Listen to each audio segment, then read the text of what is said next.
One of the biggest games of the weekend is Texas Tech at Kansas State. Now, after the first few weeks, you might have thought this is not really that big of a game, but Texas Tech looks a little bit vulnerable. We'll talk about that more in a little bit.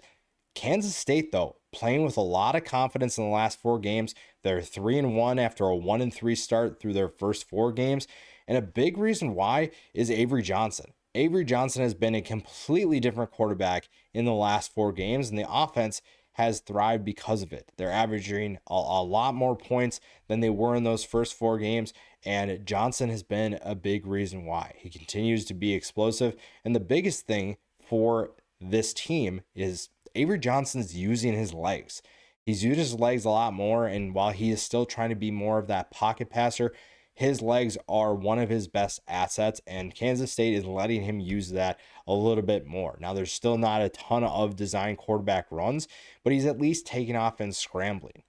One of the things that we looked at coming into, after after the first four games was Avery Johnson had opportunities to run, and sometimes it was wide open field, but you could see that his brain short circuits where he's trying to make the right pass. And sometimes he would make the right pass, and other times he'd wait too long, and then he'd have to either throw it away or he'd get sacked.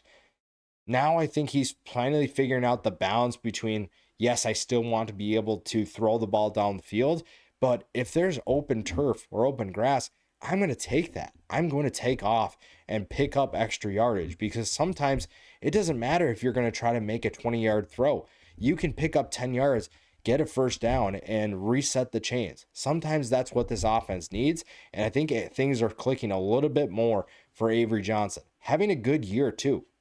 Over 1,700 yards, 15 touchdowns, 2 interceptions. So he's taking care of the football. He's not putting the football in harm's way a ton. And he's also finding a guy in Jace Brown who you have to, I think if you look at this year, if Kansas State continues going down the path that they're going, you have to give Jace Brown so much credit for those first four games.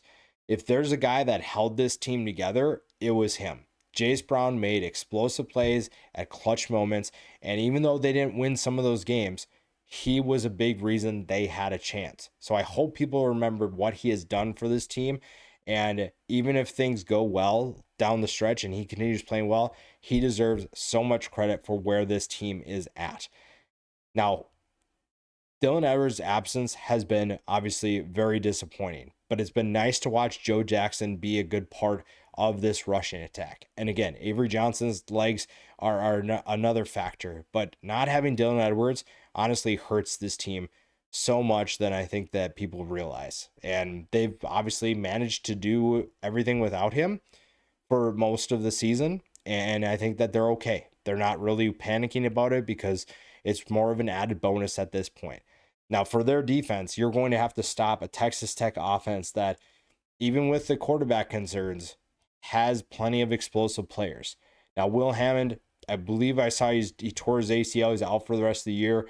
So Baron Morton has to stay healthy, plain and simple. Now, you have Mitch Griffiths. You brought him in via the transfer portal, but Baron Morton has to stay healthy, and that's been a key for them throughout the entire season. It's so much more important now because you don't have Will Hammond to back him up.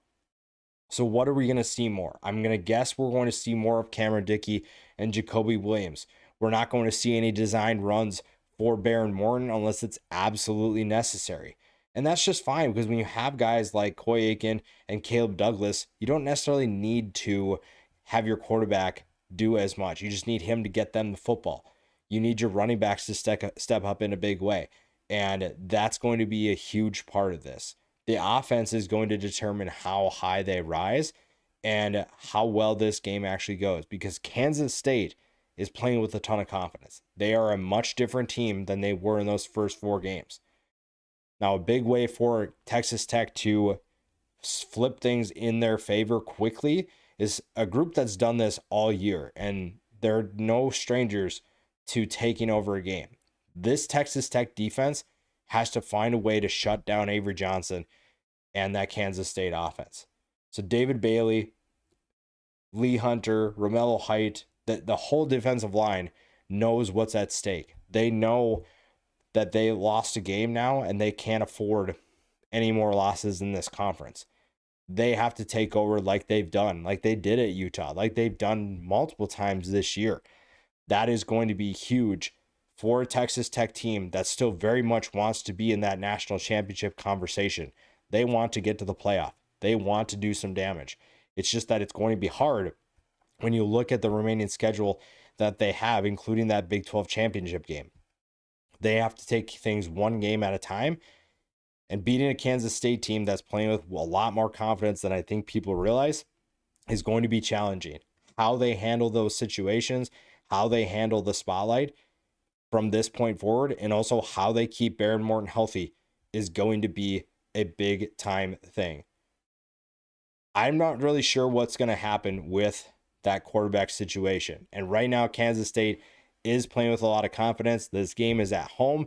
I'm going to pick the Wildcats based off what I've seen so far, or at least recently. Avery Johnson's playing with a lot of confidence. His legs could be a big time difference maker in this game. That's where you really are excited about what you've seen with him lately. So I'm going with Kansas State to win this game, but this is going to be a fun one. If you are ready for a thriller, this is probably going to be the one that gets it done for you in week 10.